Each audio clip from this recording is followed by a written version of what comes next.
बिस्मिल्लाहिर्रहमानिर्रहीम। सही मुस्लिम हदीस नंबर 7279।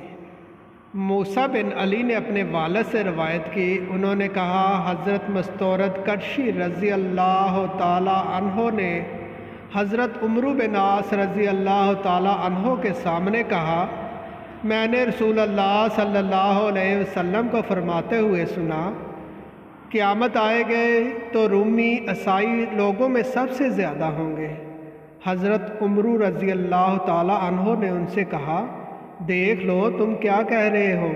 उन्होंने कहा, मैं वही कह रहा हूँ जो मैंने रसूल अल्लाह सल्लल्लाहु अलैहि वसल्लम से सुना है। हज़रत उमरू रज़ी अल्लाह ताला अन्हो ने कहा, अगर तुमने ये कहा है तो उनमें 4 खसलतें हैं। वो आजमाइश के वक़्त सब लोगों से ज़्यादा बुर्दबार है और मुसीबत के बाद सब लोगों की निस्बत जल्द इससे संभलते हैं और पीछे हटने के बाद सब लोगों की निस्बत जल्द दोबारा हमला करते हैं और मस्कीनों, यतीमों और कमज़ोरों के लिए सब लोगों की निस्बत बेहतरीन है।